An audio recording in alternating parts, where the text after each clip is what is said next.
We're back with Joyce Powell of the NJEA. President Powell, tell me, a lot of discussion has taken place about the so-called Abbot districts, a small number of low-performing districts that are consuming an enormous part of state revenue. There's been a lot of criticism saying that despite that money going into those districts, there's really been no sign of major progress. You've been very interested, I know, and throughout your career in urban education and in the Abbot school districts. Would you give us your judgment?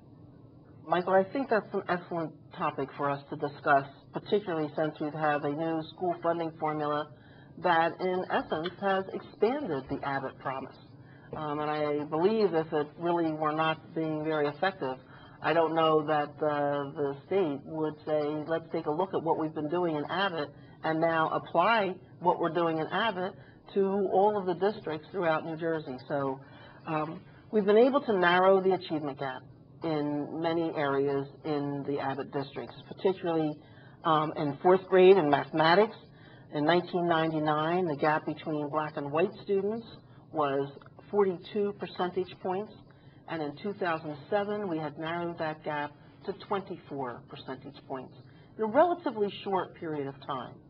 In the gap, also the gap between Hispanic and white students in 1999 was 35 percentage points, and in 2007, we've narrowed that gap to just 18 percentage points.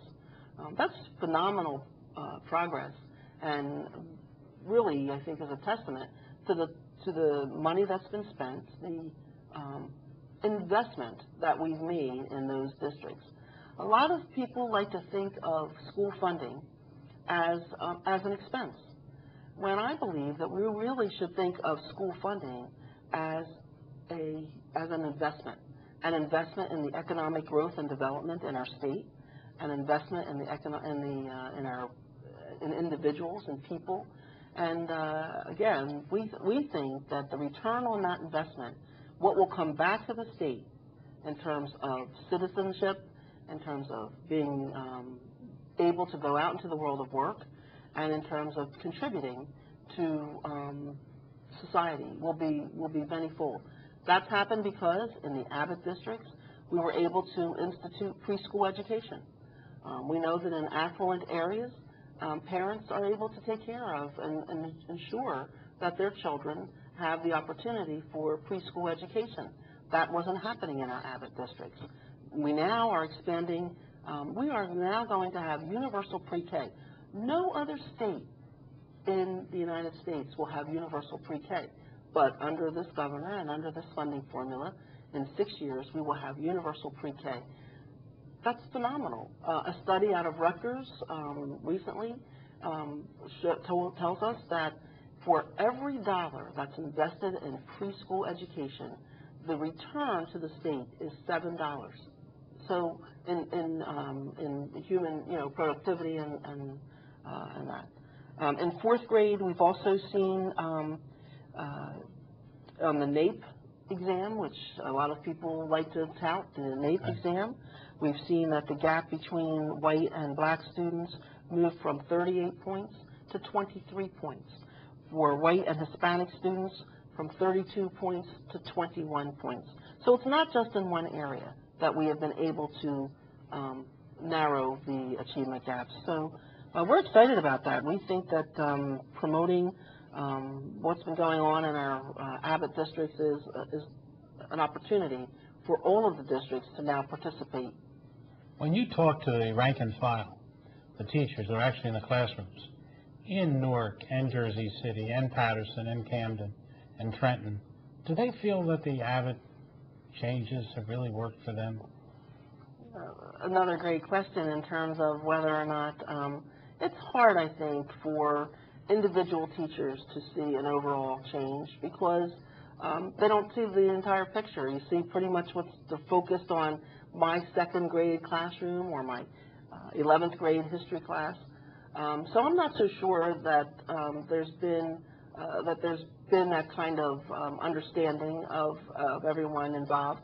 But certainly I think that as people talk about this and are educated about it, that they see that there's a difference. And also, I've had teachers in those districts say, well, finally, we had the same textbook for 15 years, and finally, I have an up-to-date textbook.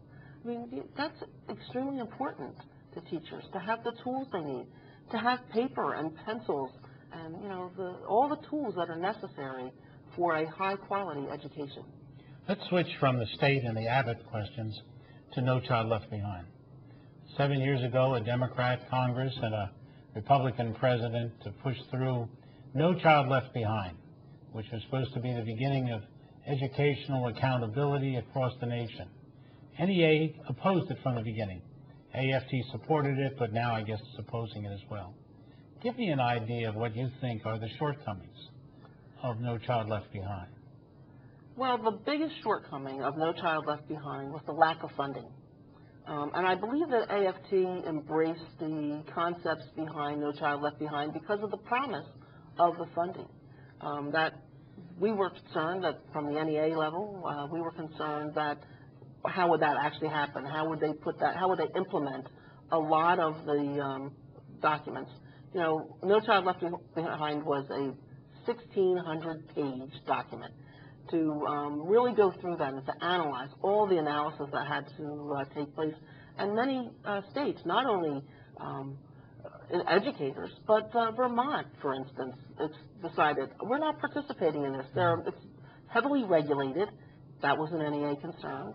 The funding wasn't there. That was also an NEA concern.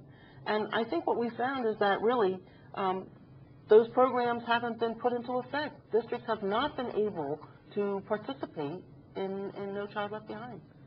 Specifically, can you think of just maybe one or two instances of, or one or two areas where the funding was missing and there was perhaps a program that was demanded? Well, the after-school programs, for instance, No Child Left Behind indicated that if a student had not accomplished or had had some difficulty in struggling with the passing of tests, that there should be after-school programs provided by the district or by private entities. Districts just were not able, because districts didn't have the funding to be able to provide those programs. They would have had to go to the taxpayers to raise that kind of revenue to provide those programs. Testing, I'll just use the assessment process. No Child Left Behind calls for assessments in every single grade. Prior to that, states were able to develop their own assessment program, and generally there was an assessment in 3rd or 4th grade, 8th grade, and 11th grade, so that along the way there would be assessments. No Child Left Behind, do you know what it cost to implement a testing program? I think the cost in New Jersey alone was about $5 million. Now, who benefits from that? Does the testing company benefit, or do the students benefit from this constant assessment? The length of the assessments.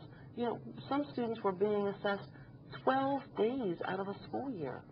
So those are the kinds of areas that really were problematic.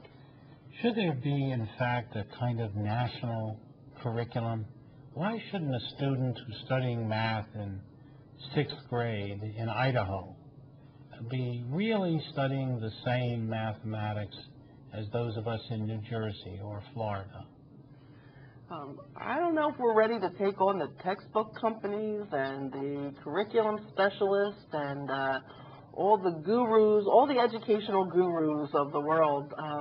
Certainly, just as in New Jersey we have a high demand for local control, it would seem to me that the states that would say, well, in Idaho, we'd like to have Idaho history and we'd like to know certain things about what's going on. So while that sounds, again, it sounds like an easy fix, well, let's just have everyone do the same thing at the same time. Education doesn't work exactly. It's not as prescriptive, I think, as one might think. And but we do have, states have standards that students must meet. They have core curriculum content standards. We do have national teaching standards. We have national professional development standards. So I think that we're going more towards looking at ways that we can learn from one another rather than be in competition. Good. We're going to break, and we'll come back and talk about accountability.